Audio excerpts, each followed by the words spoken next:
ദൈവനാമത്തിന് മഹത്വം ഉണ്ടാകട്ടെ. ഇന്നത്തെ വചനചിന്തയ്ക്കായിട്ട് നമുക്ക് അപ്പോസ്തല പ്രവൃത്തികൾ അതിന്റെ 11-ാം അധ്യായത്തിലേക്ക് കടക്കാം. അപ്പോസ്തല പ്രവൃത്തികൾ 11-ാം അധ്യായത്തിൽ അതിന്റെ 19 മുതലുള്ള വാക്യങ്ങളാണ് ഞാൻ വായിക്കുന്നത്. എല്ലാവരും എത്തിയെന്ന് പ്രതീക്ഷിക്കുന്നു. അപ്പോസ്തല പ്രവൃത്തികൾ 11-ന്റെ 19 മുതലുള്ള വാക്യങ്ങൾ ഞാൻ വായിക്കാം. സ്തെഫാനോസ് നിമിത്തമുണ്ടായ ഉപദ്രവം ഹേതുവാൽ ചിതറിപ്പോയവർ യഹൂദന്മാരോടല്ലാതെ മറ്റാരോടും വചനം സംസാരിക്കാതെ ഫൊയ്നിക്ക, കുപ്രോസ്, അന്ത്യോക്യ എന്നീ പ്രദേശങ്ങളോളം സഞ്ചരിച്ചു. അവരിൽ ചിലർ കുപ്രോസുകാരും കുറേനക്കാരും ആയിരുന്നു. അവർ അന്ത്യോക്യയിൽ എത്തിയ ശേഷം യവനന്മാരോടും കർത്താവായ യേശുവിനെ കുറിച്ചുള്ള സുവിശേഷം അറിയിച്ചു. കർത്താവിന്റെ കൈ അവരോട് കൂടെ ഉണ്ടായിരുന്നു. വലിയൊരു കൂട്ടം വിശ്വസിച്ച് കർത്താവിങ്കിലേക്ക് തിരിഞ്ഞു. അവരെക്കുറിച്ചുള്ള ഈ വർത്തമാനം യെരുശലേമിലെ സഭയുടെ ചെവിയിൽ എത്തിയപ്പോൾ അവർ ബർന്നബാസിനെ അന്ത്യോക്യയോളം പറഞ്ഞയച്ചു. അവൻ ചെന്ന് ദൈവകൃപ കണ്ട് സന്തോഷിച്ച് എല്ലാവരും ഹൃദയനിർണയത്തോടെ കർത്താവിനോട് ചേർന്ന് നിൽപ്പാൻ തക്കവണ്ണം പ്രബോധിപ്പിച്ചു. അവൻ നല്ല മനുഷ്യനും പരിശുദ്ധാത്മാവിനാലും വിശ്വാസത്താലും നിറഞ്ഞവനുമായിരുന്നു. വളരെ പുരുഷാരം കർത്താവിനോട് ചേർന്നു. അവൻ ശൗലിനെ തിരവാൻ തർസോസിലേക്ക് പോയി. അവനെ കണ്ടെത്തിയാറെ അന്ത്യോക്യയിലേക്ക് കൂട്ടിക്കൊണ്ടുവന്ന് അവർ ഒരു സംവത്സരം മുഴുവനും സഭായോഗങ്ങളിൽ കൂടുകയും ബഹുജനത്തെ ഉപദേശിക്കുകയും ചെയ്തു. ആദ്യം അന്ത്യോക്യയിൽ വെച്ച് ശിഷ്യന്മാർക്ക് ക്രിസ്ത്യാനികൾ എന്ന് പേരുണ്ടായി. അന്ത്യോക്യ സഭയുടെ സ്ഥാപനത്തെ കുറിച്ച് പ്രതിപാദിക്കുന്ന ഒരു വേദഭാഗമാണ്. ഒരു സഭാ സ്ഥാപനം, അല്ലെ? അപ്പൊ നിങ്ങൾക്ക് മനസ്സിലാക്കാൻ കുറച്ചുകൂടി എളുപ്പമായിരിക്കും. നിങ്ങളെ പോലെ ഒരു സഭാ സ്ഥാപന ചരിത്രമാണ് ഇവിടെ പറഞ്ഞിരിക്കുന്നത്. അന്ത്യോക്യ സഭയുടെ സ്ഥാപനത്തിന്റെ പ്രത്യേകതയൊക്കെ നിങ്ങൾ ചിലർക്കെങ്കിലും അറിയായിരിക്കും, അല്ലെ? ആദ്യമായിട്ട് ജാതീയരുടെ ഒരു സഭ, യഹൂദന്മാരല്ലാത്തവരുടെ ഒരു സഭയാണിത്. മാത്രമല്ല, ഇത് സ്ഥാപിച്ചത് അപ്പോസ്തലന്മാർ ആരുമല്ല.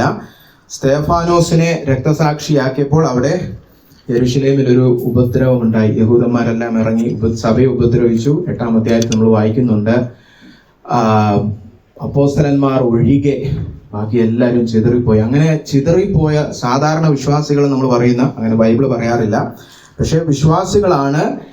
അവർ കടന്നുപോയിടത്തെല്ലാം വചനം സംസാരിക്കുകയും അനേകർ രക്ഷിക്കപ്പെടുകയും അവരാദ്യം യഹൂദന്മാരോട് മാത്രമേ ഉള്ളൂ. പക്ഷെ പിന്നീട് പത്രോസ് കൊർന്നേലിയോസിന്റെ ഭവനത്തിൽ പോയ കഥ കേട്ട് കാണും. അപ്പോൾ അവര് യഹൂദന്മാരല്ലാത്തവരോടും സുവിശേഷം അറിയിക്കുകയും അങ്ങനെ കർത്താവിന്റെ കൈ അവരോട് കൂടെ ഉണ്ടായി. വലിയൊരു കൂട്ടം വിശ്വസിച്ച് കർത്താവിലേക്ക് തിരിഞ്ഞു. അപ്പോൾ ഇതിന്റെ വാർത്ത യഹൂദന്മാർക്ക് കിട്ടി, അല്ലെങ്കിൽ അപ്പോസ്തലന്മാർക്ക് യെരുശലേമിൽ കിട്ടിയപ്പോൾ ഒരു ചെറിയ സംശയമൊക്കെ തോന്നി കാണും. ആരടാ ഇത്, അല്ലേ? നമ്മുടെ ആരും അയച്ചില്ലല്ലോ. അപ്പോസ്തലന്മാരും അല്ല സഭ സ്ഥാപനത്തിന് വിട്ടത്. മാത്രമല്ല, ജാതീയരുടെ ഒരു സഭ. അപ്പോൾ എന്താ കാര്യങ്ങളൊക്കെ ഒന്ന് നോക്കി നിരീക്ഷിച്ചറിയിക്കാൻ അവര് കുപ്രോസുകാരനായ ബർന്നബാസിനെ തന്നെ അയച്ചു. കാരണം കുറച്ച് കുപ്രോസുകാരും കുറേനക്കാരുമാണ് ഈ സഭ സ്ഥാപിച്ചത്. അപ്പൊ പിന്നെ ചേട്ടാ, നിന്റെ നാട്ടിലുള്ള ആരാണ്ട് എന്തൊക്കെയോ ചെയ്തിരിക്കുന്നു, ഒന്ന് പോയി അന്വേഷിച്ചിട്ട് വാന്ന് പറഞ്ഞ് ബർന്നബാസ് ചെന്ന് അവിടെ ചെന്നപ്പോ താന് നല്ലൊരു സഭയൊക്കെ കണ്ടു. 23-ാം വാക്യം ഒന്ന് ശ്രദ്ധിച്ചേ. പുതുവിശ്വാസികളോട് ദൈവവചനം പറയുന്ന ആലോചന ഒന്ന് ശ്രദ്ധിച്ചു കേൾക്കണേ. ഇത് പുതുവിശ്വാസികൾക്ക് മാത്രമല്ല, സകലർക്കും അടിസ്ഥാനപരമായ ബാലപാഠമാണ് ഇത്. 23-ാം വാക്യം, ബർന്നബാസിന്റെ പ്രബോധനം. എല്ലാവരും ഹൃദയനിർണയത്തോടെ കർത്താവിനോട് ചേർന്ന് നിൽപ്പാൻ അവൻ പ്രബോധിച്ചു. ഇപ്പൊ കേട്ടോ, പുതുതായിട്ട് രക്ഷിക്കപ്പെട്ട വന്നവരോട് ദൈവവചനത്തിൽ നമ്മൾ കാണുന്ന ആലോചന, പ്രബോധനം, അല്ലെ? ഇതാണ് അടിസ്ഥാനപരമായ ആത്മീയത. എന്താണ്? ഹൃദയനിർണയത്തോടെ എല്ലാവരും കർത്താവിനോട് ചേർന്ന് നിൽക്കണം. മലയാളത്തിൽ അത് ട്രാൻസ്ലേറ്റ് ചെയ്ത് വെച്ചിരിക്കുന്നത് പെട്ടെന്നൊന്നും മനസ്സിലാകത്തില്ലായിരിക്കും ചിലർക്ക്, അല്ലെ? ഹൃദയനിർണയത്തോടെ എന്ന് പറഞ്ഞാൽ ഹൃദയത്തിൽ ഉദ്ദേശം വെച്ച്. നിർണയം എന്ന് പറഞ്ഞാൽ ഒരു തീരുമാനം, ഒരു തെരഞ്ഞെടുപ്പ്, ഒരു ഉദ്ദേശം എന്നൊക്കെയുള്ള അർത്ഥത്തിലാണ്, അല്ലെ? ഹൃദയത്തിൽ തീരുമാനമെടുത്ത് കർത്താവിനോട് എന്ത് ചെയ്യണം? പറ്റിച്ചേർന്ന് നിൽക്കണം എന്ന് പറഞ്ഞാൽ നിങ്ങളുടെ ഹൃദയത്തിൽ കർത്താവിനോട് പ്രതിബദ്ധത ഉണ്ടായിരിക്കണം. ലോയൽറ്റി, അല്ലെ? ഇംഗ്ലീഷിൽ പറഞ്ഞിരുന്നത് cleave to the lord with purpose of heart. എനിക്കതിന്റെ ഹിന്ദിയാണ് ഏറ്റവും ഇഷ്ടം. തൻ മൻ ലഗാക്കർ പ്രഭു സെ ലിപ്റ്റേ രഹോ, അല്ലെ? മനസ്സും ശരീരവും കൊണ്ട് കർത്താവിനോട് പറ്റിച്ചേർന്നിരിക്കണം. ഫെവിക്കോളിൻ്റെയൊക്കെ പരസ്യം കണ്ടിട്ടുള്ളൂ, ഒട്ടിയിരിക്കണം. എന്തു വന്നാലും കർത്താവിനെ വിട്ട് വീടോട്ടും തിരിയരുത്. അതാണ് ഇവിടുത്തെ അടിസ്ഥാനപരമായ പ്രബോധനം. ബർണബാസ് വേറൊന്നുമല്ല പോയി പറഞ്ഞത്, നിങ്ങളുടെ ഹൃദയത്തിനകത്ത് ആത്മീയത വേണം. ഇന്ന് പുതുവിശ്വാസികളോട് നമ്മൾ ഇതൊക്കെയാണോ പറയുന്നത്? അല്ലേ? ഇവിടെ ഇരിക്കുന്ന അനേക പുതുവിശ്വാസികളുണ്ട്. നിങ്ങളോട് ആദ്യമേ പറയട്ടെ, നമ്മൾ കടന്നു വന്നിരിക്കുന്ന ഈ വിശ്വാസത്തിന്റെ ഒരു പ്രത്യേകത, അകത്തെ മനുഷ്യന്റെ ആത്മീയതയിലാണ് നമ്മൾ കൂടുതൽ സമയം ചെലവഴിക്കേണ്ടത്, അല്ലാതെ ബാഹ്യമായ പ്രോഗ്രാമിലല്ല. ഇന്ന് സഭകളുടെ ഒരു അപജയം അതാണ്. അകത്തെ മനുഷ്യൻ എന്ത് തോന്നിവാസവും ചെയ്തോട്ടെ, മീറ്റിങ്ങുകൾക്കൊക്കെ നിങ്ങൾ വന്നിരിക്കുമെങ്കിൽ പാസ്റ്റർമാരെല്ലാം ഹാപ്പിയാണ്. അതൊരു സംസ്കാരമായി മാറിയിരിക്കുകയാണ്. പിന്നെ നിങ്ങൾ ബഹളം വെക്കുന്നവരൊക്കെയാണ്, പിന്നെ നിങ്ങൾക്ക് കുറച്ച് സ്ഥാനവും മാനവും ഒക്കെ കിട്ടും. നിങ്ങളുടെ അകത്തെ മനുഷ്യൻ എങ്ങനെ ഇരിക്കുന്നു? അകത്തെ മനുഷ്യന്റെ ആത്മീയത വളർത്താനാണ് ബർണബാസ് ഒന്നാമത് ശ്രമിച്ചത്. പുതുതായിട്ട് യഹൂദ പാരമ്പര്യം ഇല്ലാത്തവർ വിശ്വാസത്തിൽ വന്നപ്പോൾ ഒന്നാമത്തെ പ്രബോധനം, അല്ലാതെ അകത്തെ മനുഷ്യന്റെ ആത്മീയതയൊക്കെ അതൊക്കെ വലിയ കൂടിയ കാര്യങ്ങൾ, അവരാദ്യം കടഭാരവും മറ്റതൊക്കെ മാറുന്നത് കണ്ടു പഠിച്ചിട്ട് പിന്നെ നമുക്കൊരു 10 വർഷം കഴിഞ്ഞിട്ട് പഠിപ്പിക്കാം. ഒന്നാമത്തെ മീറ്റിങ്ങിലെ ഒന്നാമത്തെ പ്രസംഗം അകത്തെ മനുഷ്യന്റെ ആത്മീയത, അല്ലാതെ ബാഹ്യമായ പ്രോഗ്രാം അല്ല. അകത്തെ മനുഷ്യന്റെ ആത്മീയത ഇല്ലാത്ത ബാഹ്യമായ എല്ലാ പരിപാടികളും നേരത്തെ പറഞ്ഞ പോലെ ജഡത്തിന്റെ പ്രവൃത്തികളാണ്. Outward activity without inward spirituality is useless. Barnabas ആദ്യമേ പഠിപ്പിക്കുന്നതാണ്, അല്ലേ? അത് പഠിപ്പിച്ചു, അതവർ സ്വീകരിച്ചു. കാരണം തൊട്ടടുത്ത് പറഞ്ഞിരിക്കുന്ന കേട്ടോ, അല്ലേ? നിങ്ങൾ കർത്താവിനോട് പറ്റിച്ചേർന്ന് നിൽപ്പാൻ തക്കവണ്ണം പ്രബോധിച്ചു. അവൻ നല്ല മനുഷ്യനും പരിശുദ്ധാത്മാവ് നിറഞ്ഞവനും ഒക്കെ ആയിരുന്നു. വളരെ പുരുഷാരം കർത്താവിനോട് ചേർന്നു. ഈ പുരുഷാരം നേരത്തെ 21-ാം വാക്യത്തിൽ പറഞ്ഞ വലിയൊരു കൂട്ടം വിശ്വസിച്ച് കർത്താവിലേക്ക് തിരിഞ്ഞ ആ കൂട്ടമല്ല, ഇത് രണ്ടാമത് വന്ന കൂട്ടമാണ്. അപ്പൊ എന്ത് സംഭവിച്ചു? വളർച്ച സംഭവിച്ചു. അപ്പൊ ഇവർ ഈ പ്രബോധനം ഏറ്റെടുത്തു. ഈ പ്രബോധനം ഏറ്റെടുത്തത് നിമിത്തം അന്ത്യോക്യ സഭ ഇന്ന് ലോക പ്രശസ്തമാണ്, അല്ലെ? തിരുവചനം പഠിച്ചിട്ടുള്ളവർക്കെല്ലാം അറിയാം, അന്ത്യോക്യ സഭ വളരെ പ്രത്യേകതയുള്ള ഒരു സഭയാണ്. ഞാൻ എൻ്റെ പ്രസംഗ വിഷയം അല്ലേ പോലും ഓടിച്ചൊന്ന് പറഞ്ഞോട്ടെ, അന്ത്യോക്യ സഭയെ കുറിച്ചുള്ള പഠനമല്ല ഇത്, ആത്മീയതയെ കുറിച്ചുള്ള പഠനമാണ്. എന്നാലും ഈ പ്രബോധനം ഏറ്റെടുത്തപ്പോഴാണ് നമുക്ക് ഇഷ്ടമുള്ള മറ്റു പല വളർച്ചകളും വന്നത്, അല്ലെ? ഇതിന്റെ ഈ പ്രബോധനത്തിന് മുമ്പേ തന്നെ നമുക്ക് കാണാൻ പറ്റും. ഒരു ആരോഗ്യമുള്ള സഭയിൽ കാണേണ്ട 7 കാര്യങ്ങൾ നമുക്ക് അന്ത്യോക്യ സഭയിൽ കാണാൻ കഴിയും. ഒന്നാമത് നമ്മൾ 19-ാം വാക്യം മുതൽ വായിച്ചപ്പോൾ തൊട്ട് ഇത് സ്ഥാപിച്ചവരിൽ തന്നെ ചില പ്രത്യേകതകളുണ്ട്, അല്ലെ? ഇത് സുവിശേഷം പറയുന്ന ഒരു സഭയാണ്.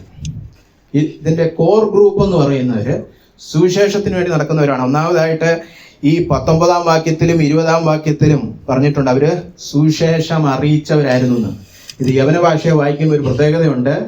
ഇവിടെ ഈ സാധാരണഗതിയിലെ സുവിശേഷീകരണ പ്രസംഗം എന്ന് ഉപയോഗിക്കുന്ന വാക്കിനേക്കാളും സംഭാഷണം എന്നുള്ള വാക്കാണ് ഉപയോഗിച്ചിരിക്കുന്നത്. അതായത് സാധാരണ സംഭാഷണങ്ങളിലൂടെ അവർ സുവിശേഷം അറിയിക്കുമായിരുന്നു, അല്ല യോഗം നടത്തിയല്ല അവർ സുവിശേഷം അറിയിച്ചത്. കണ്ടോ? അവരുടെ ഒരു ജീവിത ശൈലിയായിരുന്നു സുവിശേഷം. കണ്ണി കാണുന്നവരോടെല്ലാം സുവിശേഷം പറയും. അങ്ങനെ സുവിശേഷം പറയുന്ന തീക്ഷ്ണതയുള്ളവരായിരുന്നു ഈ സഭയുടെ അടിസ്ഥാനം, അല്ലെ? It was an evangelising church. രണ്ടാമത് നമ്മളിപ്പോ കണ്ടു, ബർണബാസ് വന്ന് ഈ പ്രബോധനം കൊടുത്തപ്പോൾ അത് വീണ്ടും വളർന്നു, അല്ലെ? അതിന് മുമ്പ് അവിടെ പറഞ്ഞിട്ടുണ്ട്, ബർണബാസ് വന്നിട്ട്, എനിക്കത് വളരെ ഇഷ്ടമുള്ള ഒരു വാക്യമാണ്, അല്ലെ? 23-ാം വാക്യം, അവർ അന്ത്യോക്യയിലേക്ക് ബർണബാസിനെ പറഞ്ഞു അയച്ചു. അവൻ ചെന്ന് ദൈവകൃപ കണ്ട് സന്തോഷിച്ചു. അവിടുത്തെ പാട്ട് കൊള്ളാം, അവിടുത്തെ പ്രസംഗം കൊള്ളാം, അതൊന്നുമല്ല പറഞ്ഞത്. സഭ വന്നപ്പോ എന്തോ കണ്ടു? നമ്മുടെ സഭ വന്ന് എന്തോ കാണണം? ദൈവകൃപ കാണണം. എന്തോ അതിന്റെ അർത്ഥം? ദൈവത്തിന് മാത്രം ചെയ്യാൻ പറ്റുന്ന ഒരു പ്രവൃത്തി താണ്ടിരിക്കുന്നു. ജാതീയന്മാരെല്ലാം യേശു ക്രിസ്തുവിന്റെ പുറകെ വന്നിരിക്കുന്നു. ഇത് ദൈവത്തിനല്ല വേറെ ആർക്കെങ്കിലും ചെയ്യാൻ പറ്റുമോ? ആ പ്രവൃത്തി, രക്ഷയുടെ പ്രവൃത്തി കാണണം, അല്ലെ? അങ്ങനെ ദൈവകൃപ കൊണ്ട് വളരുന്ന ഒരു സഭ. വീണ്ടും ബർണബാസ് പറഞ്ഞതും ദൈവകൃപയുടെ ഒരു ഉപദേശമാണ്. നിങ്ങൾ കർത്താവിനോട് പറ്റിച്ചേർന്നിരിക്കുക, അവൻ നിങ്ങളെ വളർത്തും. അല്ലാതെ യഹൂദന്മാർ ചിന്തിച്ചതുപോലെ നിയമത്തിന്റെ വാദം കൊണ്ടല്ല നമ്മൾ വളരുന്നത്. ഇന്ന് സഭയിലും പലപ്പോഴും നിയമവാദം കയറി വരും, ലീഗലിസം. കുറെ റൂൾസും കുറെ ലോസും, അല്ലെ? കുറെ ഇങ്ങനെ എന്താ പറയാ, കുറെ നിയമചട്ടങ്ങൾ ഉണ്ടാക്കി വെച്ചിട്ട് നിങ്ങളെല്ലാം അത് പാലിച്ചോണമെന്ന് പറഞ്ഞാൽ തികഞ്ഞ പരീശന്മാരാകും, അല്ലെ? നമ്മളാരും വളരത്തില്ല. വളർച്ച ദൈവകൃപയാലാണ്. അല്ലെ? അപ്പോ വളരുന്ന ഒരു സഭയായിരുന്നു. ഇങ്ങനെ വളർന്നു പന്തലിച്ചപ്പോൾ ബർന്നബാസിന് മനസ്സിലായി എന്നെ കൊണ്ട് നടക്കുന്ന കാര്യമല്ല. അപ്പൊ എന്ത് ചെയ്തു? തർസോസിൽ പോയി ശൗലിനെ തിരിച്ച് അവൻ കൊണ്ടുവന്നിട്ട് എന്ത് ചെയ്തു? ഒരു ബൈബിൾ സ്റ്റഡി തുടങ്ങി. അല്ലേ? അതൊരു വളരെ ഇമ്പോർട്ടന്റ് കാര്യമാണ്. അല്ലേ? അവിടെ ഉപവാസ പ്രാർത്ഥന തുടങ്ങിയെന്നല്ല, ബൈബിൾ സ്റ്റഡി തുടങ്ങിയെന്ന് അവിടെ പറഞ്ഞിരിക്കുന്നത്. അവർ 1 സംവത്സരം മുഴുവൻ നീണ്ടു നിൽക്കുന്ന ബൈബിൾ സ്റ്റഡി. അല്ലാതെ ഇന്ന് തുടങ്ങി നാളെ തീരുന്ന ബൈബിൾ സ്റ്റഡി അല്ല. വളരെ ചിട്ടയായിട്ട് ദൈവത്തിന്റെ പൂർണ്ണ ആലോചന പഠിപ്പിക്കുന്ന ഒരു ബൈബിൾ സ്റ്റഡി. ഇനി അത് 4, 3, 7 വരെയാണോ പഠിപ്പിച്ചേ? അല്ല. സഭായോഗം കൂടി ബഹുജനത്തെ, അത് യോഗം എന്നൊക്കെ ഉള്ള വാക്ക് ഉപയോഗിക്കുമ്പോൾ നമ്മൾ വിചാരിക്കും എന്തോ മീറ്റിംഗ് ആണെന്ന്. സഭയുടെ കൂട്ടായ്മയിൽ അത് ചെയ്തു എന്നാണ് പറഞ്ഞതിന്റെ അർത്ഥം. സഭയുടെ കൂടി വരവില്ല. അപ്പൊ കണ്ടോ, ഇതൊരു ഉപദേശിക്കുന്ന, it was A teaching church. അല്ലെ? 1 സംവത്സരം നീണ്ടു നിൽക്കുന്ന ഒരു ബൈബിൾ സ്റ്റഡി. അതില് സഭയോട് ചേർന്ന് ബഹുജനത്തെ ഉപദേശിച്ചു. കേട്ടോ, അവിടെ ഡ്യൂറേഷൻ, ലൊക്കേഷൻ, അതിന്റെ സ്കോപ്പ് എല്ലാം ഉണ്ട്. അല്ലെ? പക്ഷെ ഏറ്റവും കാതലായ കാര്യം അതിന്റെ അനന്തര ഫലമാണ്. ബൈബിൾ സ്റ്റഡി തുടങ്ങി അവസാനിപ്പിച്ചപ്പോൾ എന്തുപറ്റി? സഭയിലിരിക്കുന്ന എല്ലാവർക്കും അറിവ് കൂടി, തലക്കനം കൂടി, എല്ലാവരും നിഗളികളായി. ഇന്ന് പല ബൈബിൾ സ്റ്റഡി അങ്ങനല്ലേ? കുറെ അറിവെല്ലാം പ്രാപിച്ച് തലക്കനം കൂടിയിട്ട് ഇപ്പൊ തല പൊക്കാൻ വയ്യ, നികളം കൊണ്ട് നടക്കാൻ വയ്യ, ബാക്കി എല്ലാവരെയും പുച്ഛിക്കാൻ തുടങ്ങി. അന്നൊന്നും അല്ലല്ലോ അവിടെ എഴുതി വെച്ചിരിക്കുന്നത്. എന്തുവായിരുന്നു ബൈബിൾ സ്റ്റഡിയുടെ അനന്തര ഫലം? ആ ദേശത്തുള്ളവർക്ക് ഇവരെ വിളിക്കാൻ പുതിയൊരു പേര് കണ്ടുപിടിക്കേണ്ടി വന്നു. ലോകക്കാർക്ക് സഭയെ വിളിക്കുവാൻ പുതിയൊരു പേര് കണ്ടുപിടിക്കേണ്ടി വന്നു. നിങ്ങൾ മനസ്സിലാക്കണം, ക്രിസ്ത്യാനി എന്നുള്ള പേര് ദൈവം വെളിപ്പാടിലൂടെ, വചനത്തിലൂടെ നമുക്ക് നൽകിയ പേരല്ല. സഭ ഒരു കമ്മിറ്റി കൂടി തീരുമാനിച്ച പേരുമല്ല. അവിശ്വാസികൾ ഇട്ട പേരാണിത്. അല്ലെ? യവന ഭാഷയിൽ ഈ എന്ന് അവസാനിക്കും. ഇപ്പൊ എബ്രായനി, ക്രിസ്ത്യാനി, ഹെറോദോനി, പരീഷിനി, ഇങ്ങനെ ഈ അവസാനിക്കുന്ന ഒരുപാട് പദങ്ങളുണ്ട്. അതിന്റെ അർത്ഥം ആ കൂട്ടരാണെന്നുള്ള അർത്ഥമാണ്. ഇപ്പൊ ക്രിസ്ത്യാനി എന്ന് പറഞ്ഞാൽ ക്രിസ്തുവിന്റെ കൂടെ നടക്കുന്നവൻ, ക്രിസ്തുവിന്റെ അനുയായി. ഇവർ പ്രസംഗിക്കുന്ന ക്രിസ്തു ഇവരുടെ ജീവിതത്തിൽ കാണാം. ബൈബിൾ സ്റ്റഡിയൊക്കെ ബൈബിൾ സ്റ്റഡിക്ക് വരാത്തവന് ജീവിതത്തിൽ കാണാം. നമ്മൾ പഠിച്ച ബൈബിൾ സ്റ്റഡിയൊക്കെ നമ്മൾ നോട്ട് കൊണ്ട് കാണിച്ചാലേ വല്ലവനും കിട്ടത്തുള്ളൂ. നമ്മുടെ ജീവിതത്തിലുണ്ടോ? അല്ലേ? നമ്മളെയൊക്കെ കണ്ടിട്ട് ആരെങ്കിലും ക്രിസ്ത്യാനി എന്ന് വിളിച്ചിട്ടുണ്ടോ? നിങ്ങളുടെ മതം ക്രിസ്ത്യാനി എന്ന് പറയുമായിരിക്കും. നിങ്ങളുടെ സ്വഭാവം കണ്ടിട്ടേ ശരിക്കും അവനൊരു, അല്ലേ? ഞാൻ കേട്ടിട്ടുണ്ട്. എൻ്റെ അച്ഛൻ, ഇപ്പം നിങ്ങൾക്കറിയാലോ ഞാൻ വരുന്ന ക്രൈസ്തവ പാരമ്പര്യത്തിൽ, എൻ്റെ അച്ഛൻ എന്നോട് പറഞ്ഞിട്ടുണ്ട്. അച്ഛന് പണ്ടൊരു അയൽക്കാരനുണ്ടായിരുന്നു, ഒരു CSI പോകുന്ന ഒരു അങ്കിള് വളരെ ഫേമസ്. പിന്നീട് ഞാൻ അറിഞ്ഞു, ആ രക്ഷ വന്നതിന് ശേഷം അറിഞ്ഞിട്ടുണ്ട് അങ്കിളിനെ കുറിച്ച്. എൻ്റെ അച്ഛൻ ആ അങ്കിളിനെ കുറിച്ച് സംസാരിക്കുമ്പോൾ കണ്ണു നിറയും. ഇപ്പോൾ പറയുന്നത് യേശു വരുന്നതായിട്ടാണ് എല്ലാവർക്കും തോന്നുന്നത്. മനസ്സിലായോ? അപ്പൊ ഇത് മനസ്സിലാക്കാൻ അവിശ്വാസികൾക്ക് കഴിയും. ഒരു തന്റെ ജീവിതത്തിൽ യേശു ഉണ്ടോ? നമ്മൾ കിടന്ന് ബഹളം വെക്കുന്നു, അന്യഭാഷ ബഹളം, ന്യൂയിസൻസ്. അല്ലെ? ആരെങ്കിലും പറയുന്നുണ്ടോ? നിങ്ങളൊക്കെ പോയി വചനം പഠിച്ചത് നിമിത്തം നിങ്ങളുടെ ജീവിതത്തിൽ നിങ്ങൾ പ്രസംഗിക്കുന്ന ക്രിസ്തുവിനെ കാണാൻ കഴിയുന്നുണ്ട്. അപ്പൊ കണ്ടോ, അവർ ഉപദേശിക്കുന്ന ഒരു സഭയായിരുന്നു. മുന്നോട്ട് പോകട്ടെ, ഇത് എന്റെ വിഷയമല്ലാത്തതുകൊണ്ട് ഞാൻ വേഗത്തിൽ നീങ്ങട്ടെ. പിന്നീട് 27 മുതൽ 30 വരെ നമ്മൾ കാണുന്നു അവർ കൊടുക്കുന്ന സഭയായിരുന്നു. It was a giving church. അല്ലെ?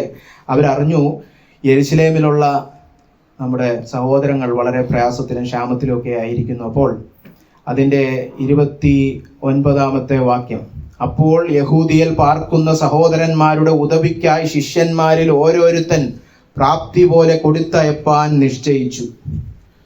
അപ്പൊ കണ്ടോ, നേരത്തെ കണ്ട 2 കാര്യവും, സുവിശേഷീകരണവും ഉപദേശ ശുശ്രൂഷയൊക്കെ ആത്മീയ കാര്യങ്ങളാണ്. ഈ ആത്മീയ കാര്യം മാത്രമേ ഉള്ളൂ, ഞങ്ങളെ കൊണ്ട് വേറെ ആർക്കും ഒരു ഗുണവുമില്ല എന്ന് പറയുന്നവരുമല്ല. ഭൗതിക കാര്യങ്ങളിൽ അവർക്ക് കാര്യമായിട്ട് കൺസേൺ ഉണ്ടായിരുന്നു. അല്ലെ? അവര് സഹായിക്കേണ്ടവരെ സഹായിക്കും. നമ്മുടെ ഇടയിൽ അങ്ങനെ തരുന്നുണ്ട്. എല്ലാം വചനം വായനയും ബൈബിൾ സ്റ്റഡിയും മാത്രമേ ഉള്ളൂ, ഒരു 10 പൈസയുടെ ഗുണമില്ല. അല്ലേ? എന്ത് വിളിച്ചാലും പഠിച്ചുകൊണ്ടിരിക്കുക, പഠിപ്പിച്ചുകൊണ്ടിരിക്കുക, യോഗത്തിൽ പ്രസംഗിച്ചുകൊണ്ടിരിക്കുക. വെറുതെ അവിടെ ഒരാൾ വയ്യ കിടക്കുന്നു, ഹോസ്പിറ്റലിൽ കൊണ്ടുപോകാൻ പറ്റില്ല, ഞാൻ പ്രാർത്ഥനയിലായിരിക്കും, അല്ലെ മീറ്റിങ്ങിലായിരിക്കും. ഇത് അങ്ങനെ ഒരു കൂട്ടരല്ല, കപട ഭക്തിക്കാരല്ല ഇവര്. ഇവർക്ക് സ്നേഹം ഉണ്ടായിരുന്നു. അല്ലെ? കൊടുക്കുന്ന ഒരു സഭയായിരുന്നു. ഇവിടെ ചരിത്രപരമായ ഒരുപാട് കാര്യങ്ങളുണ്ട്. ഈ ജാതീയരായവര് യഹൂദന്മാരായവർക്ക് സഹായം അയക്കുന്നു. റോമാലേഖനം 14 വായിച്ചാൽ അറിയാം. അവിടെ പൗലോസ് പറയുന്നുണ്ട്, ആത്മീയമായ അനുഗ്രഹത്തിന് യഹൂദൻ നിങ്ങളുടെ ജീവിതത്തിൽ കാരണമായെങ്കിൽ ജാതീയർ അവർക്ക് ഐഹികമായ നന്മ ചെയ്യണം. അത് യഹൂദനും ജാതീയനും തമ്മിലുള്ള ബന്ധത്തിൽ മാത്രമല്ല, അതൊരു പൊതു തത്വമാണ്. ഗലാത്യ ലേഖനം 6 വായിച്ചാൽ അറിയാം. നിങ്ങളെ ആത്മീയമായിട്ട് അനുഗ്രഹിക്കുന്നവർക്ക് നിങ്ങൾ എന്ത് ചെയ്യണം? ഭൗതികമായ നന്മകൾ കൊണ്ട് അനുഗ്രഹിക്കണം. ഇതിനെക്കുറിച്ച് ഒരുപാട് ഞാൻ പ്രസംഗിക്കുന്നില്ല. പക്ഷെ അങ്ങനെ കൊടുക്കുവാൻ മനസ്സുള്ള ഒരു ജനറസ് ചർച്ച്, ഒരു ഗിവിംഗ് ചർച്ചായിരുന്നു. ഇനി 13-ാം അധ്യായത്തിലേക്ക് വരാം. 12-ാം അധ്യായം ആ പൈസയും കൊണ്ട് പോകുന്നതിനെ കുറിച്ചാണ്.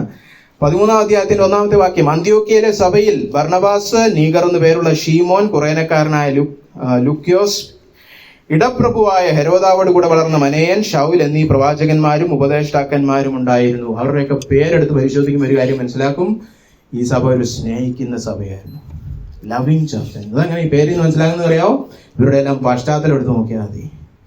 ബർണബാസ് എന്ന് പറയുന്നത് ഞാൻ നേരത്തെ പറഞ്ഞതുപോലെ സൈപ്രസ് അല്ലെ, കുപ്രസുകാരനായ ഒരു യഹൂദനാണ്. അതായത് യഹൂദയ്ക്ക് പുറത്തുള്ള യഹൂദൻ. നമ്മൾ അവരെ ഡയസ്പോറിക് ജ്യൂസ് എന്ന് പറയും, പരദേശിയായ യഹൂദൻ. ഇപ്പൊ നമ്മൾ പറയുന്നത് കനേഡിയൻ മലയാളി എന്നൊക്കെ പറയില്ലേ, അതുപോലത്തെ പരദേശിയായ യഹൂദൻ അല്ലെ. അത് കഴിഞ്ഞ് പറഞ്ഞിരിക്കുന്ന ആള് നീഗർ, അയാൾ ആഫ്രിക്കക്കാരനാണ് അല്ലെ, കറുത്ത വർഗക്കാരനാണ്.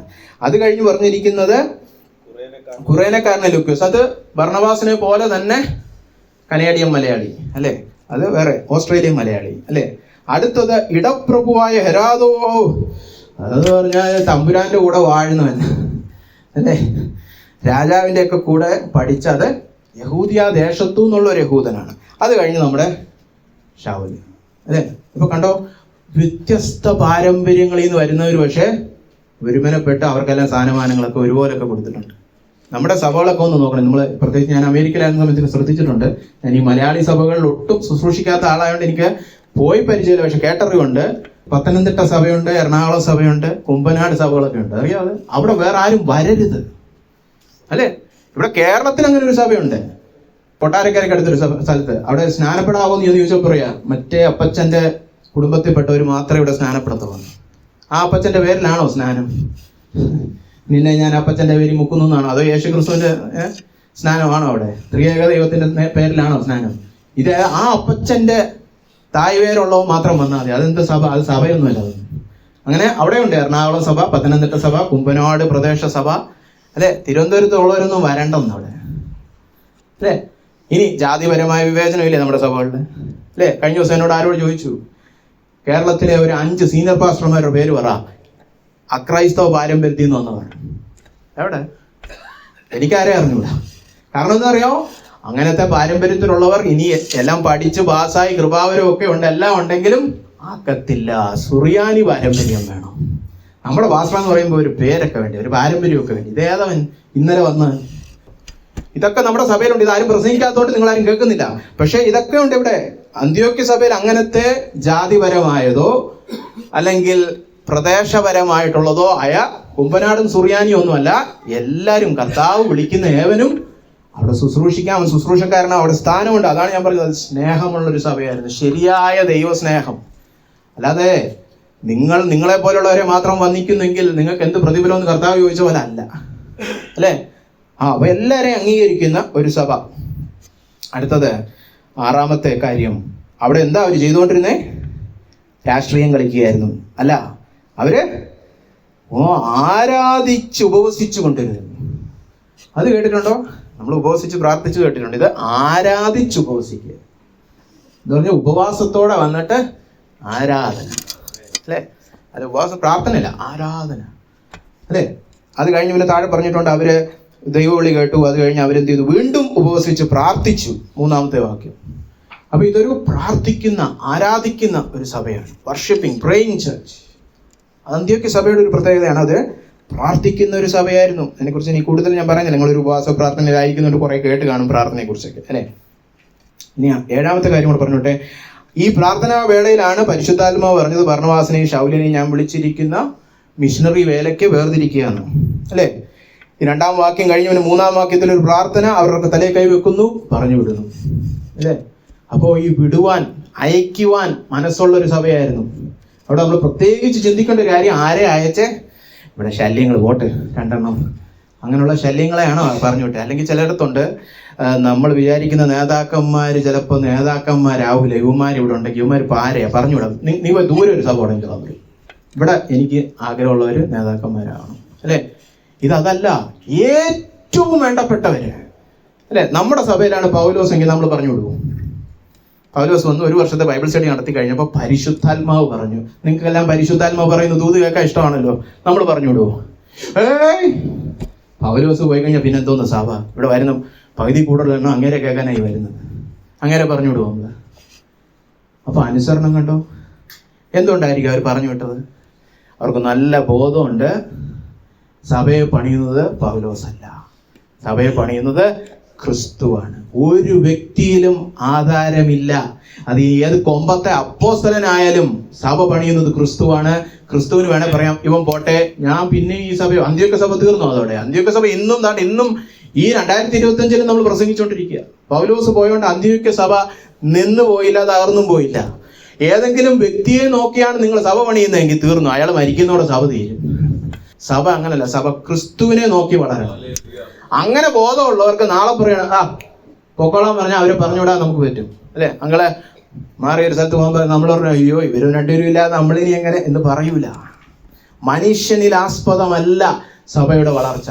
മാത്രമല്ല, ഇവർ പോയത് കൊണ്ടാണ് എന്ത് സംഭവിച്ചത്? അനേക പുതിയ നിയമസഭകൾ സ്ഥാപിക്കപ്പെട്ടതും ആ സഭകൾക്ക് വേണ്ടി പൗലോസ് ലേഖനം എഴുതിയത് കൊണ്ടാണ് ഇന്ന് നമുക്ക് ഈ പല ലേഖനങ്ങളും ഉള്ളതും. ആ ലേഖനങ്ങൾ പിന്നെ സഭാചരിത്രത്തിൽ അനേകർ വായിച്ച് രക്ഷിക്കപ്പെടുകയും അവരെല്ലാം ശക്തന്മാരാകുകയും ചെയ്തത്, അല്ലെ? എത്രയോ പേര് രക്ഷിക്കപ്പെട്ട കഥകൾ നമുക്കറിയാം.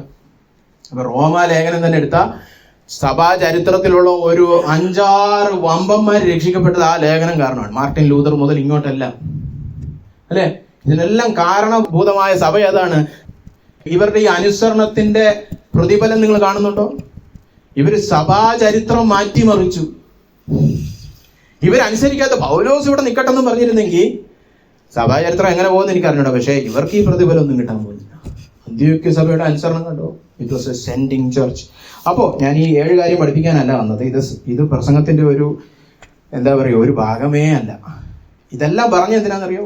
ഇതൊരു സുവിശേഷീകരണ സഭയായിരുന്നു, ഇത് വളരുന്ന സഭയായിരുന്നു, ഇത് ഉപദേശിക്കുന്ന സഭയായിരുന്നു, കൊടുക്കുന്ന സഭയായിരുന്നു, സ്നേഹിക്കുന്ന സഭയായിരുന്നു, പ്രാർത്ഥിക്കുന്ന സഭയായിരുന്നു, അയക്കുന്ന സഭയായിരുന്നു. പക്ഷെ ഇതിന്റെ എല്ലാം മൂലകാരണം എന്താ അറിയാവോ?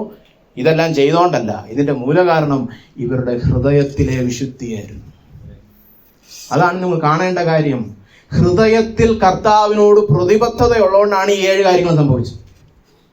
അതുകൊണ്ടാണ് ആദ്യമേ പറഞ്ഞത്, അകത്തെ മനുഷ്യന്റെ ആത്മീയതയാണ് ഏറ്റവും കാതലായ വിഷയം ക്രിസ്തീയ ജീവിതത്തിൽ. അല്ലാതെ നിങ്ങളുടെ വീട്ടിലെ പ്രശ്നവും കടഭാരവും മറ്റേതും മറിച്ചതും ഒന്നുമല്ല. ഇന്നും അങ്ങനെ ഒരു ക്രിസ്ത്യാനിത്വം ഉണ്ട്. അതിമാത്രമാണ് 365 ദിവസവും ആളുകളുടെ പ്രാർത്ഥനയും അത് മാത്രം പഠിപ്പിക്കുന്ന കുറെ സഭകളും. എന്നും കടഭാരം, നിന്റെ അവരുടെ ഇടയിൽ നിങ്ങളെ ഉയർത്തും. ഇങ്ങനത്തെ കുറെ യൂട്യൂബ് പ്രസംഗം, ഇങ്ങനത്തെ കുറെ കൺവെൻഷൻ, ഇങ്ങനത്തെ കുറെ ഉപവാസ പ്രാർത്ഥനകളും. അകത്തെ മനുഷ്യന്റെ ആത്മീയതയെ കുറിച്ച് നിങ്ങൾ അവസാനം കേട്ട പ്രസംഗം എന്നായിരുന്നു? ചിന്തിക്കണം. നിങ്ങൾ ദൈവത്തിന്റെ അടുക്ക പോകുമ്പോൾ നിങ്ങൾ ധ്യാനിക്കുന്ന ഇതൊക്കെ തന്നെയാണോ? രാവിലെ എഴുന്നേറ്റ് വചനം വായിക്കുന്ന ഇതിനൊക്കെ വേണ്ടിയിട്ടാണോ? അകത്തെ മനുഷ്യന്റെ ആത്മീയത വളരണം, എന്റെ ഹൃദയ വിശുദ്ധി വളരണം, ഞാൻ ഹൃദയത്തിൽ കർത്താവിനോട് പ്രതിബദ്ധതയിൽ വളർന്നു വരണം. ഇതിനാണോ രാവിലെ വചനം വായിക്കുന്നത്?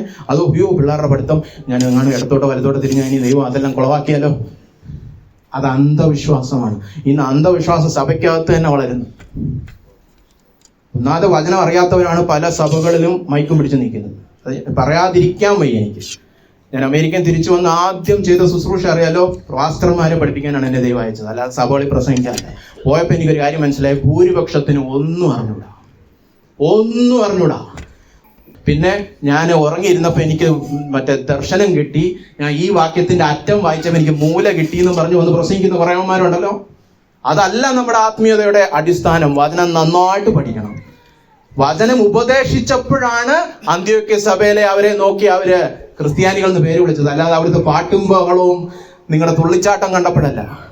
ഉപദേശ ശുശ്രൂഷയ്ക്ക് കീഴിൽ അവര് വചനത്തിന് കീഴ്പ്പെട്ടപ്പോൾ, അനുസരണത്തിൽ വളർന്നപ്പോൾ, ശരിക്കും ആത്മീയന്മാരായപ്പോൾ ലോകം വിളിച്ചു, ഇത് ക്രിസ്ത്യാനികൾ, ഇത് യഥാർത്ഥ സഭ. അല്ലാതെ അവിടെ ബഹളവും അത്ഭുതങ്ങളുടെയും എന്താ പറയുക, സയൻസ് ആൻഡ് വണ്ടേഴ്സിന്റെയും ഘോഷയാത്ര ആയതുകൊണ്ടൊന്നുമല്ല. അങ്ങനെ ഒരു സഭയും വളർന്നതായിട്ട് ദൈവവചനത്തിൽ ഇല്ല. അതൊക്കെ ഇന്നത്തെ കാലത്തെ തെറ്റായ ടീച്ചിങ്ങുകളാണ്. അതുകൊണ്ട് പ്രിയമുള്ളവരെ, മടങ്ങി വരിക, ശരിയായ ആത്മീയതയിലേക്ക് മടങ്ങി വരണം. എന്താണ് ആത്മീയത? പലർക്കും അതിന്റെ ഉത്തരം പോലും അറിഞ്ഞൂടാ. മീറ്റിംഗ് വന്നിരിക്കുമ്പോൾ ഞാൻ കുലുങ്ങും. അത് ആത്മീയതയൊന്നുമല്ല. ആത്മീയത നിന്റെ ഹൃദയത്തിൽ ഒന്നാമതായിട്ട്, ഇത് ഒന്നാമത്തേതായുള്ളൂ, നിനക്ക് ദൈവത്തോട് സ്നേഹമുണ്ടോ, പ്രതിബദ്ധതയുണ്ടോ? ഒന്നാമത്തെ ദിവസം മുതൽ വിശ്വാസികളെ പറഞ്ഞു പഠിപ്പിക്കേണ്ട വിഷയം ഇതാണ്. നിന്നെ അല്ല നീ സ്നേഹിക്കേണ്ടത്, നിന്റെ കുടുംബത്തെ അല്ല നീ സ്നേഹിക്കേണ്ടത്, നിന്റെ പണത്തെ അല്ല നീ സ്നേഹിക്കേണ്ടത്, നിന്റെ ലോകത്തെ അല്ല, നിന്റെ ജോലിയല്ല. ഏറ്റവും അധികമായിട്ട് നീ ആരെ സ്നേഹിക്കണം? പൂർണ്ണ ഹൃദയത്തോടും പൂർണ്ണ മനസ്സോടും പൂർണ്ണ ശക്തിയോടും പൂർണ്ണ ശരീരത്തോടും നിന്റെ ദൈവമായ യഹോവയെ നീ സ്നേഹിക്കണം. അവനോടായിരിക്കണം നിന്റെ പ്രതിബദ്ധത. അല്ലാതെ എൻ്റെ ജീവിതത്തിൽ എല്ലാ പ്രശ്നവും മാറ്റണമെന്ന് പറഞ്ഞാൽ എൻ്റെ സുഖമാണ് എൻ്റെ ദൈവം, കംഫർട്ട്. അത് മനസ്സിലാക്കണം പ്രിയപ്പെട്ടവരെ. ഒന്നാമത്തെ പാഠം, ഞാനും ദൈവവുമായുള്ള ബന്ധത്തിൽ എനിക്ക് പ്രതിബദ്ധതയുണ്ടോ? പ്രതിബദ്ധതയുണ്ടോ?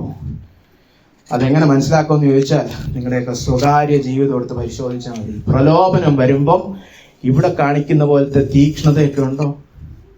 ഇവിടെ ഭയങ്കര തീക്ഷ്ണതയാണല്ലോ. ഇവിടെ ഇങ്ങനെ എൻ്റെ അടുക്കാരെയും വന്ന വെന്തു പോവും അല്ലേ? പ്രലോഭനം വരുമ്പം കള്ളം പറയാനുള്ള പ്രലോഭനം, കൺമോഹത്തിന്റെ പ്രലോഭനം, ലൈംഗിക പ്രലോഭനം. ഇവിടെ ഇരിക്കുന്ന ചെറുപ്പക്കാരൊക്കെ എത്രമാത്രം പ്രതിബദ്ധതയുണ്ട് ദൈവത്തോട്, അതാണ് അളവുകോല്. അല്ലാതെ ഇവിടെ വന്നിരിക്കുമ്പോൾ ഞാൻ കുലുങ്ങുന്നു, കൈയടിക്കുന്നു, കോളം വെക്കുന്നു, ശരി നല്ല കാര്യം, ആരാധന ശരി നല്ല കാര്യം. അവിടെ എങ്ങനെ ഹൃദയത്തിൽ പ്രതിബദ്ധതയുണ്ടോ? ഇല്ലെങ്കിൽ ആത്മീയതയുടെ ബാലപാഠം പോലും പഠിച്ചത് നോക്കണേ.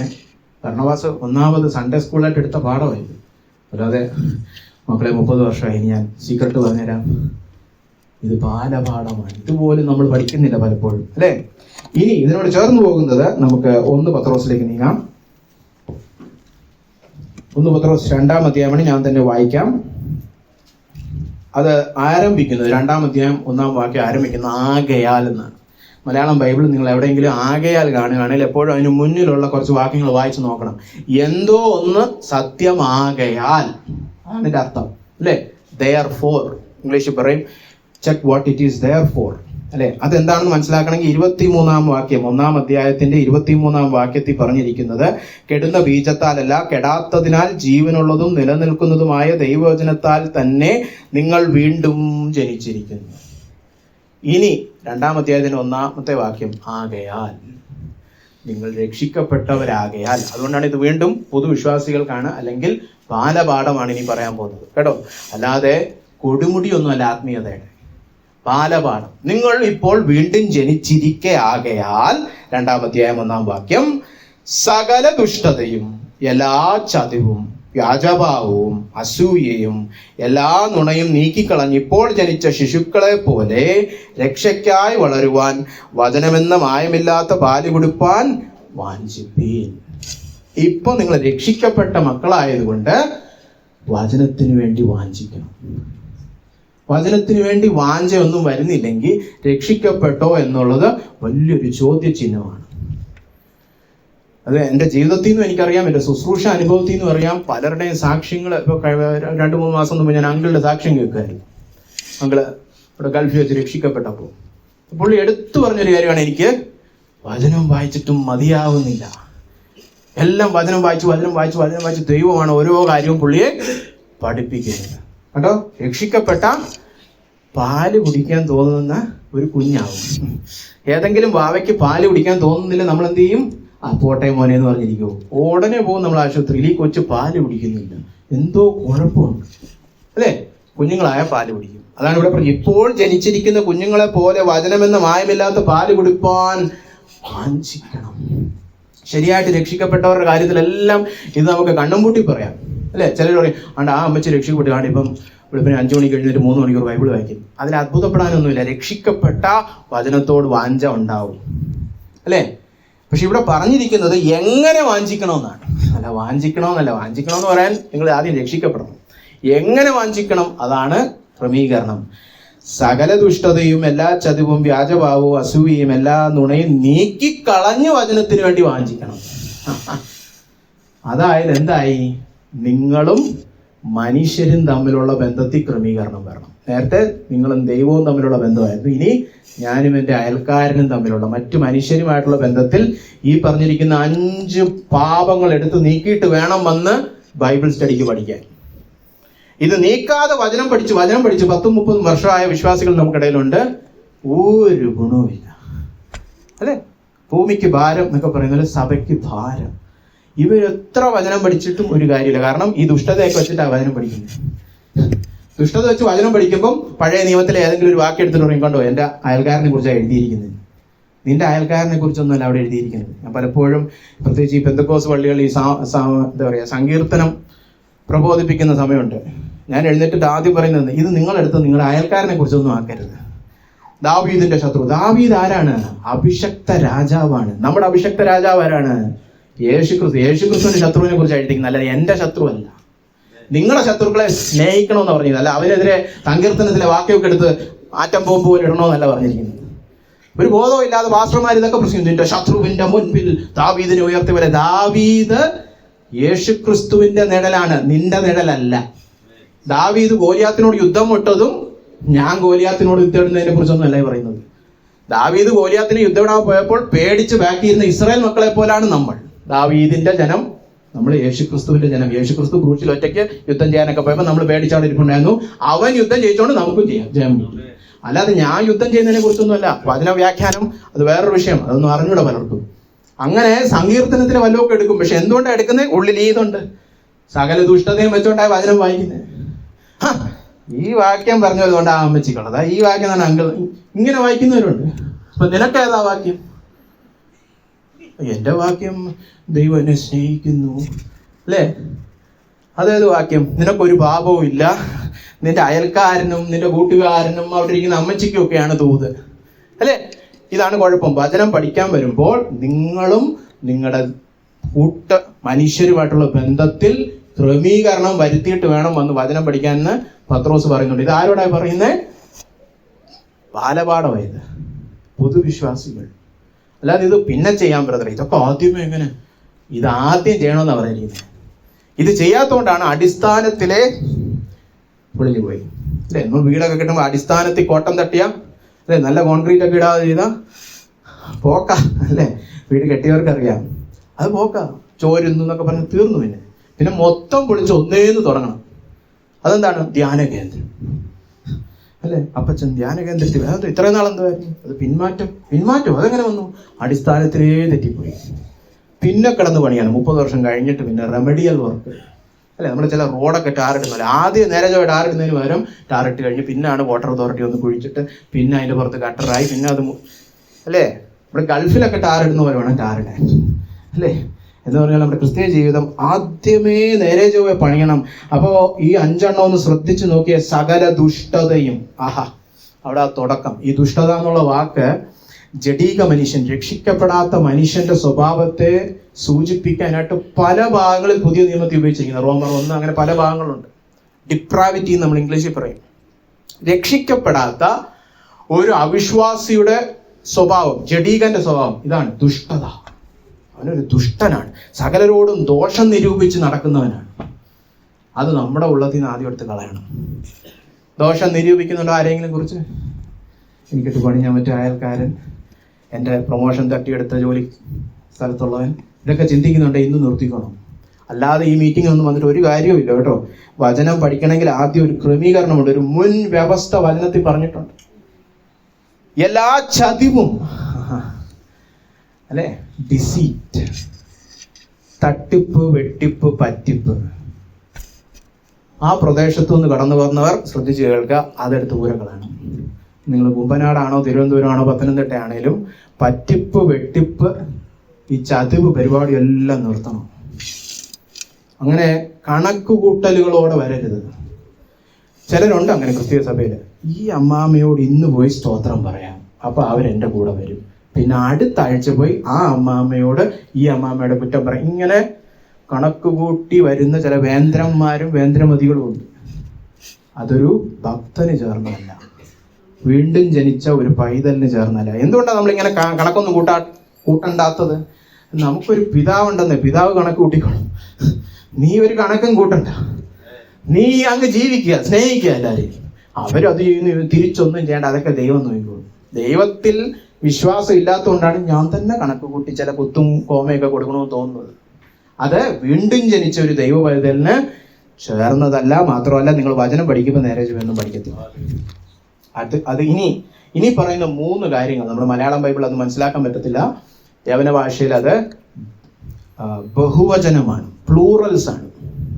അപ്പോൾ അങ്ങനെ വായിക്കട്ടെ. തിരുവനന്തപുരം ഭാഷ നടക്കും അല്ലേ. വ്യാജഭാവങ്ങളും അല്ലെ, നമ്മൾ വെള്ളങ്ങളും എന്നൊക്കെ പറയും തിരുവനന്തപുരത്ത് അല്ലെ. അങ്ങനെ ബഹുവചനം ആണ് ഇവിടെ പറഞ്ഞത്. വ്യാജഭാവങ്ങളും. എന്താ ഈ വ്യാജഭാവം? ഇവിടെ ഉപയോഗിച്ചിരിക്കുന്ന വാക്കാണ് ഹിപ്പോക്രസി അല്ലെ. നിങ്ങൾക്ക് അറിയായിരിക്കും, യവന ഭാഷയിൽ അത് ആക്ച്വലി ഉദ്ദേശിച്ചിരുന്നത് നമ്മൾ ഈ നാടകം കളിക്കുക എന്നൊക്കെ പറയുന്നത് അല്ലെ, അഭിനയമാണ് ഇവിടെ ഉദ്ദേശിച്ചിരിക്കുന്നത്. വ്യാജഭാവം, ഇല്ലാത്തതുണ്ടെന്ന് നടിച്ചിരിക്കുക. ഇരിക്കുകയോ പറയുകയോ പ്രവർത്തിക്കുകയോ എന്ത് വേണേ ആവാം അല്ലെ. നടനം ഒരു വിശ്വാസിക്ക് ചേർന്നതേ അല്ല. അവൻ അകത്തും പുറത്തും ഒന്നായിരിക്കണം അല്ലെ. അതിനാണ് നമ്മൾ ഇന്റഗ്രിറ്റി എന്ന് പറയുന്നത്. അകത്തും പുറത്തും ഒന്നും, അല്ലാതെ അകത്തൊന്നും പുറത്ത് വേറൊന്നും കാണിക്കുന്നവരാകാൻ പാടില്ല. ഇതൊക്കെ വചനം പഠിക്കുന്നതിന് മുമ്പേ എടുത്ത് കളഞ്ഞേച്ച് വരണം. നിങ്ങൾ വീണ്ടും ജനിച്ചു എന്നുള്ള ഒറ്റ വസ്തുത കൊണ്ട് തന്നെ എടുത്തു കളയണം. ഇനി ഞാൻ അഭിനയിക്കില്ല, കാരണം അഭിനയിച്ചൊന്നും എനിക്കൊന്നും നേടാനില്ല. ഒന്നാമത് അഭിനയിച്ച ആരുടെയും അംഗീകാരവും എനിക്ക് വേണ്ട, എന്നെ ദൈവം അംഗീകരിച്ചു. ഇനി ഇവരൊക്കെ ആരാ? ഇവരുടെയൊക്കെ അംഗീകാരത്തിന് ഞാൻ എന്തിനു ജീവിക്കണം? ഇനി എനിക്ക് തുറന്ന് ജീവിക്കാം അല്ലെ. ഇനി എനിക്ക് തുറന്ന് ജീവിക്കാൻ പറ്റും. ഞാൻ കർത്താവിന്റെ മുൻപിൽ ആത്മാർത്ഥതയോടെ ജീവിക്കും. അതുകൊണ്ട് എല്ലാ നടനങ്ങളും അവസാനിക്കണം. സഭയ്ക്കകത്ത് പ്രത്യേകിച്ച് ഈ ആരാധന സമയത്താണ് നടനം. കൈ പൊക്കുന്നതിനൊരു സ്റ്റൈല്, കൈ അടിക്കുന്നതിനൊരു സ്റ്റൈല്, പിന്നെ അന്യഭാഷ മറ്റുള്ളവരെ കേൾപ്പിക്കുന്നതിനൊരു സ്റ്റൈല് അല്ലെ. വചനവിരുദ്ധമായ കാര്യമാണേലും അതൊക്കെ സ്റ്റൈലോടെ ചെയ്യും. അങ്ങനെ ആരെയും കാണിക്കരുത്. നിങ്ങൾ ആരെങ്കിലും ആത്മീയത കാണിക്കുകയാണെങ്കിൽ അത് തെളിയിക്കുന്നത് നിങ്ങൾ ആദ്യം പറഞ്ഞ പാഠമേ പഠിച്ചിട്ടില്ല. ആത്മീയത അകത്തെ മനുഷ്യന്റെ കാര്യമാണ്. ബാഹ്യമായ ചേഷ്ടകൾ കൊണ്ട് മറ്റുള്ളവരെ ഇംപ്രസ് ചെയ്യിപ്പിക്കുന്ന ബാഹ്യ മനുഷ്യന്റെ കാര്യമല്ല, അത് അകത്തെ മനുഷ്യന്റെ സ്വഭാവമാണ് ആത്മീയത. നിങ്ങൾ അതിൽ കോൺസെൻട്രേറ്റ് ചെയ്ത് ബാഹ്യമൊക്കെ ആണെങ്കിൽ പിന്നെ കുറച്ചുപേരെയൊക്കെ ഒന്ന് കാണിച്ച് കയ്യടിയൊക്കെ കിട്ടാൻ നോക്കും അല്ലേ. അത് പാടില്ല. വ്യാജഭാവങ്ങൾ നീക്കണം. അടുത്തത് അസൂയകൾ അല്ലെ, എൻവീസ്. അസൂയ എന്ന് പറയുമ്പോൾ വേറൊരാൾക്കുള്ളത് എനിക്ക് ഇഷ്ടം എന്നുള്ളത് മാത്രമല്ല, അയാൾ നന്നാകുന്നത് കാണുന്നതിൽ എനിക്ക് കണ്ണ് ചൊറിഞ്ഞിട്ട് വയ്യ. ഇവനെങ്ങനെ നന്നായി, ഇവളെങ്ങനെ നന്നായി, ഇവളാണോ ഇവിടെ ആരാധന നയിക്കുന്നേ? ഇവിടെ ആരാധന നയിക്കാൻ അല്ലെ. ചിലർക്കുണ്ട് അങ്ങനത്തെ. ഇവനാണോ പ്രസംഗിക്കാൻ വന്നത്? ഇതാരും ഇവൻ അല്ലെ. വേറൊരാൾ വളരുന്ന കാണുമ്പോൾ സന്തോഷിക്കുന്നവരായിരിക്കണം. എൻ്റെ സഹോദരൻ എന്നെക്കാളും വളരട്ടെ, അവൻ എന്നെക്കാളും കൃപ കിട്ടി, അവൻ എന്നെക്കാളും കർത്താവിനെ സേവിക്കട്ടെ എന്ന് ചിന്തിക്കുന്ന സഹോദരപ്രീതിയുള്ളവനായിരിക്കണം യഥാർത്ഥ ഭക്തൻ. അല്ലാതെ മത്സര ബുദ്ധിയും വെച്ച് അത് ശരിയല്ല അവരങ്ങനെ, ഇത് കണ്ണുകടി, അതും എടുത്ത് കളയണം അല്ലേ. അത് കഴിഞ്ഞ് പറഞ്ഞിരിക്കുന്നത് മലയാളം ബൈബിളിൽ നുണകൾ എന്നാണ്. ശരിക്കും അവിടെ പറഞ്ഞിരിക്കുന്നത് ദൂഷണം എന്നുള്ള വാക്കാണ്, സ്ലാൻഡർ, ഈവിൾ ടോക്ക്. അത് നുണ തന്നെയാണ്. അതുകൊണ്ട് നുണയെന്ന് നമുക്ക് പറയാം അല്ലേ. നുണകളും ദൂഷണങ്ങളും എടുത്തു കളയണം. പരദൂഷണം പറയുന്നവരെ കണ്ടോ ഇവിടെ? പ്രത്യേകിച്ച് ഈ ഭാഗത്തായിരിക്കും അതിൻ്റെ ഒരു പ്രശ്നം. ആണുങ്ങൾ പൊതുവെ ഒന്നും മിണ്ടാറില്ല, വേണ്ടതുപോലും പറയാറില്ല. പിന്നെ എങ്ങനെ ഇല്ലാത്ത വചനം പറയുന്നത് അല്ലേ. ഇവിടെ പറഞ്ഞില്ലേ മിണ്ടണം, കൈ കൊടുക്കണം എന്നൊക്കെ പറഞ്ഞത് പറഞ്ഞാലേ ചെയ്യുള്ളൂ ആണുങ്ങൾ അല്ലേ. പെണ്ണുങ്ങളാണെങ്കിൽ ചോദിക്കാതെ നമുക്കൊരു ഒരു ന്യൂസ് ലെറ്ററിങ് കിട്ടും സഭയിലുള്ളവരെ കുറിച്ച് അല്ലേ. ഇവിടെ ഇതൊന്നും തുടങ്ങി വന്നിട്ടില്ലെന്ന് തോന്നുന്നു. നല്ലതായി ഇതൊക്കെ ഇപ്പോഴും ഇടിച്ച് പൊളിച്ച് കളഞ്ഞേക്കണം അല്ലേ. പരദൂഷണം പറഞ്ഞു, ഇല്ലാവചനം, വേറൊരാളുടെ വ്യക്തിഹത്യ നടത്തുക, അയാളെ കുറിച്ച് ഇല്ലാവചനം പറഞ്ഞ അയാളെ നിങ്ങൾ പറയുന്ന പോലെ അത്ര വലിയ അഭിഷക്തനൊന്നും അല്ല കേട്ടോ. അയാൾ പണ്ട് 1ാം ക്ലാസ്സിൽ ഭയങ്കര പ്രശ്നമായിരുന്നു. 1ാം ക്ലാസ്സിലെ കാര്യം ഇപ്പോഴും തന്നെ പറയും. അത് പറഞ്ഞ് ഇല്ലാതാക്കണം അല്ലേ. അങ്ങനെ ദൂഷണം പറയുക. പിന്നെ നുണ ഒരു വലിയ പ്രശ്നമാണ്. ഇന്ത്യൻ വിശ്വാസികളെ സംബന്ധിച്ച് ഏറ്റവും വലിയ പ്രശ്നം അത് ഒരാൾക്കും ഒരു കൂസലുമില്ല എന്നുള്ളതാണ്. കുറച്ചു കാലം വിദേശത്ത് പോയി താമസിച്ച് തിരിച്ചു വരുമ്പോൾ നമുക്ക് പെട്ടെന്ന് മനസ്സിലാവും. അമേരിക്കയിലൊക്കെ എനിക്കറിയാം, നുണ സാധാരണ അവിശ്വാസി പോലും പറയാൻ ഇച്ചിരി ഒന്ന് പിടയ്ക്കും. അവരുടെ ഒരു സംസ്കാരം അങ്ങനെയാണ്. നുണ പറയുന്നവരൊക്കെ ഉണ്ട് അവിടെ, അവിശ്വാസി നുണയൊക്കെ പറയും. പക്ഷേ പുതിയ അവരുടെ സംസ്കാരത്തിൽ നുണ പറയുന്നത് വലിയ, ഇവിടെ നമ്മൾ വല്ല പെണ്ണുകാസിലും പെടുന്ന പോലത്തെ നാണക്കേടാണ് അവർ. അതുകൊണ്ട് ആരും അത്ര പെട്ടെന്ന് ഭയങ്കര കൂസലും ഇല്ലാതൊന്നും ചെയ്യത്തില്ല. പക്ഷെ കേരളത്തില് അതാണ് വലിയ പാപം അല്ലേ. എന്നോട് ഒരുപാട് പേര് വന്ന് പറഞ്ഞിട്ടുണ്ട്, ബ്രദറെ ഞാൻ നുണ പറയാറുണ്ട് കേട്ടോ. പറഞ്ഞു കഴിഞ്ഞ് വീട്ടിൽ പോയി കഴിഞ്ഞാൽ ഓർക്കുന്ന നുണ പറഞ്ഞെന്ന് തന്നെ. അത്രയ്ക്ക് മനസ്സാക്കി ചത്തു. അതായത് അവരുടെ മാതൃഭാഷയാണ് ഇപ്പം നുണയും പിന്നെ അന്യഭാഷയുമാണ് അവർ പറയുന്നത്. വേറെ സത്യം പറയാറില്ല അല്ലേ? ഒരുപാട് ആന്റിമാർ എന്നോട് ഒന്ന് പറഞ്ഞു, ബ്രദറെ ഞാൻ നുണയൊക്കെ പറയാറുണ്ട്, കത്രിമേശ എടുക്കാവോ? എന്നോടാണോ ചോദിക്കട്ടെ? നിങ്ങൾ കർത്താവിനോട് ചോദിക്കണം. ഇവിടെ വചനത്തിൽ കറക്റ്റ് പറഞ്ഞിട്ടുണ്ട്, നുണയൊന്നും പറയാൻ പാടില്ല. നുണ വലിയ പാപമാണ്, ആദ്യമേ പറിച്ചു ദൂരെ കളയേണ്ട പാപമാണ്. നമ്മൾ കരിക്കുലത്തിലോട്ട് കയറി പോലുമില്ല, അതിനു മുമ്പേ ഇതൊക്കെ എടുത്ത് കളയണമെന്ന്. അതായത് വചനമൊന്നും പഠിക്കുന്നതിന് മുമ്പേ നിങ്ങൾക്ക് അറിയണം നുണയൊക്കെ എടുത്ത് ദൂരെ കളഞ്ഞു. നുണയൊന്നും ഇനി ഒരു വിശുദ്ധന് ചേർന്നതല്ല, പുതു സൃഷ്ടിക്ക് ചേർന്നതല്ല ഇതൊന്നും. ഇതെല്ലാം കളഞ്ഞേച്ച് വേണം വന്ന് വചനം പഠിക്കാൻ. ഇതിനോട് ചേർന്ന് പോകുന്ന ഒരു വാക്യമാണ് എഫീസ്യ ലേഖനം 4-ാം അധ്യായം. അതിലോട്ട് നമ്മൾ ഒരുപാട് സമയം ചെലവഴിക്കുന്നില്ല, പക്ഷേ ഇതേ സ്വഭാവമുള്ള ഒരു വാക്യം നിങ്ങളെ ഒന്ന് ചൂണ്ടിക്കാണിക്കുന്നേ ഉള്ളൂ. ഒരുപാട് സമയം ഞാൻ എടുക്കുന്നില്ല, 2 മിനിറ്റിനകത്ത് ഞാൻ ഈ സന്ദേശം അവസാനിപ്പിക്കാം. എഫീസ്യ ലേഖനം 4-ാം അധ്യായം 30-ാമത്തെ വാക്യം. ദൈവത്തിന്റെ പരിശുദ്ധാത്മാവിനെ ദുഃഖിപ്പിക്കരുത്, അവനാലല്ലോ നിങ്ങൾ വീണ്ടെടുപ്പ് നാളിനായി മുദ്രയിട്ടിരിക്കുന്നത്. എല്ലാ കയ്പും കോപവും ക്രോധവും കുറ്റാരവും ദൂഷണവും സകല ദുർഗുണവുമായി നിങ്ങളെ വിട്ടൊഴിഞ്ഞു പോകട്ടെ. നിങ്ങൾ തമ്മിൽ മനസ്സലിവുള്ളവരുമായി ദൈവം ക്രിസ്തുവിൽ നിങ്ങളോട് ക്ഷമിച്ചതുപോലെ അന്യോന്യം ക്ഷമിപ്പിൻ. ഇവിടെയും തത്വത്തിൽ ഒരേ കാര്യം തന്നെ പറഞ്ഞിരിക്കുന്നത്. നിങ്ങൾ ശ്രദ്ധിച്ചിട്ടുണ്ടോ? 30-ാമത്തെ വാക്യം, ദൈവത്തിന്റെ പരിശുദ്ധാത്മാവിനെ ദുഃഖിപ്പിക്കരുത്. എങ്ങനെയാ ദുഃഖിപ്പിക്കാതെ സൂക്ഷിക്കേണ്ടേ? പലപ്പോഴും അടുത്ത വാക്യം എൻ്റെ കൂടെ വായിക്കാറില്ല.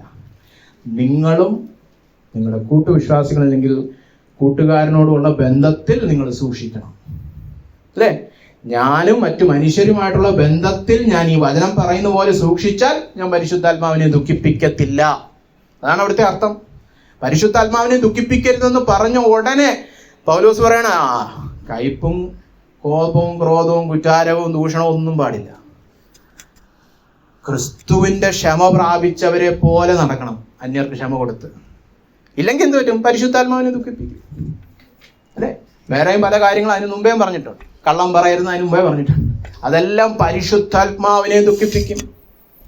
അപ്പൊ കണ്ടോ, ദൈവവചനത്തിന്റെ വിഷയമായാലും ദൈവാത്മാവിന്റെ വിഷയമായാലും നിങ്ങളും മറ്റു മനുഷ്യരുമായിട്ടുള്ള ബന്ധത്തിൽ നിങ്ങൾ എങ്ങനെ നടക്കുന്നു എന്നനുസരിച്ച് മറ്റേ ബന്ധം അഫക്റ്റഡ് ആവും. നിങ്ങളും ദൈവവചനമായിട്ടുള്ള ബന്ധവും നിങ്ങളും ദൈവാത്മാവായിട്ടുള്ള ബന്ധം ഈ മറ്റു വ്യക്തിബന്ധങ്ങൾ അനുസരിച്ചിരിക്കും. വചനമൊക്കെ വായിച്ചിട്ട് ഒന്നും കിട്ടുന്നില്ല ബ്രദറെ, പരിശുദ്ധാത്മാവിനെ ദുഃഖിപ്പിച്ച് നടക്കുന്നതുകൊണ്ടായിരിക്കും ഒന്നും കിട്ടാത്തത്.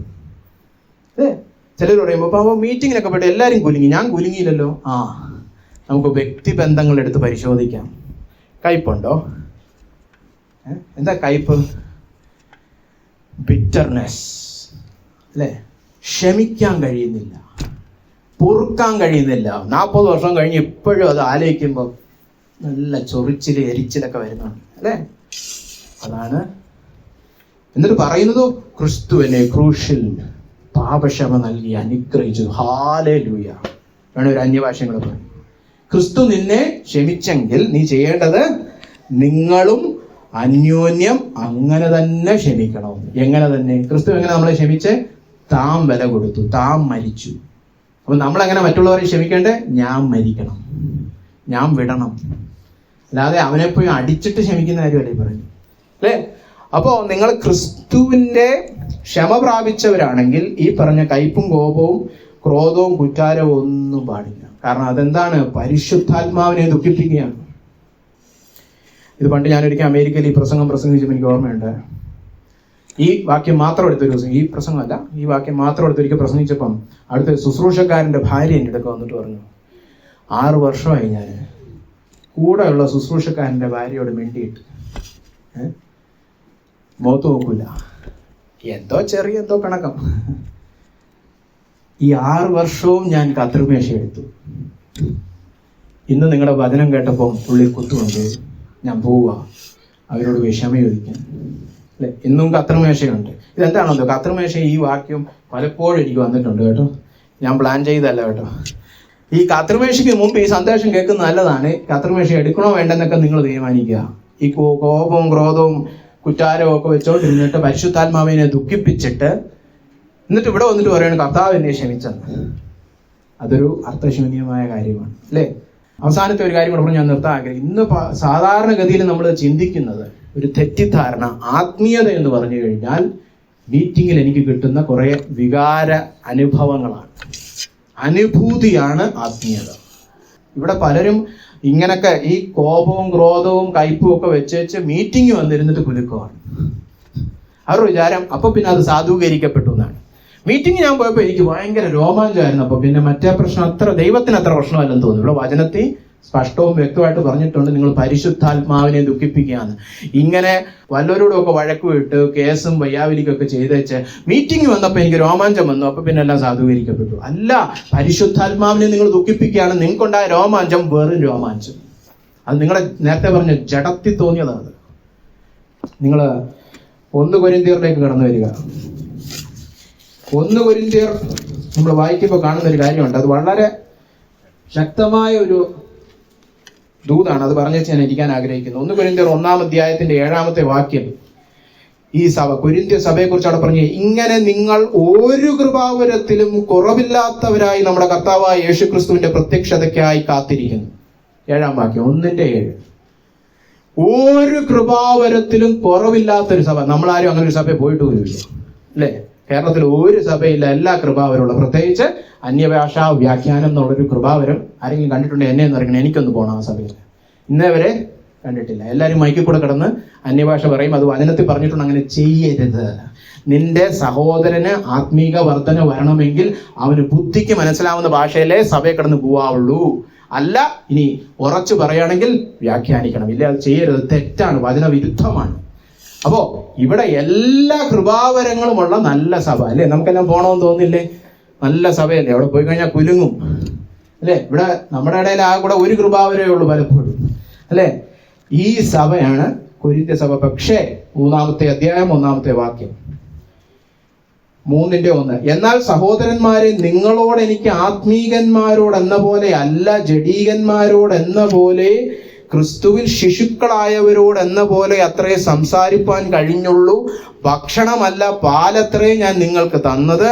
ഭക്ഷിപ്പാൻ നിങ്ങൾക്ക് കഴിവില്ലായിരുന്നു, ഇപ്പോഴും കഴിവായിട്ടില്ല. ഇന്നും നിങ്ങൾ ജഡീകന്മാരല്ലോ. അയ്യോ, ഇത്രയും കൃപാവരമുള്ള സഭ ജഡീക സഭയോ? എന്താ കാരണം? 3-ാമത്തെ വാക്യം, നിങ്ങളുടെ ഇടയിൽ ഈർഷ്യയും പിണക്കവും ഇരിക്കെ നിങ്ങൾ ജഡീകന്മാരും ശേഷം മനുഷ്യരെ പോലെ നടക്കുന്നവരുമല്ലയോ? അപ്പോ ഈർഷ്യയും പിണക്കവും ഒക്കെ വെച്ചുകൊണ്ടും 9 കൃപാവരങ്ങളും സഭയിൽ കാണും. കൃപാവരങ്ങൾ ദൈവം തരാൻ നമ്മുടെ സ്വഭാവ സർട്ടിഫിക്കറ്റ് ദൈവത്തിന് ആവശ്യമില്ല. ദൈവം കൃപയാൽ നൽകുന്ന വരങ്ങളാണ്, അല്ല നമ്മുടെ സ്വഭാവം നോക്കി തരുന്നതല്ല. അതുകൊണ്ട് തന്നെ കൃപാവരങ്ങൾ ആത്മീയതയുടെ അളവുകോലല്ല എന്ന് നമ്മൾ മനസ്സിലാക്കണം. കൃപാവരങ്ങൾക്കെതിരെ പ്രസംഗിക്കല്ല, കൃപാവരങ്ങൾ ആവശ്യമാണ്. പക്ഷേ കൃപാവരങ്ങളുടെ സാന്നിധ്യം ആത്മീയതയുടെ സാന്നിധ്യമാണെന്ന് ആരും ചിന്തിക്കരുത്.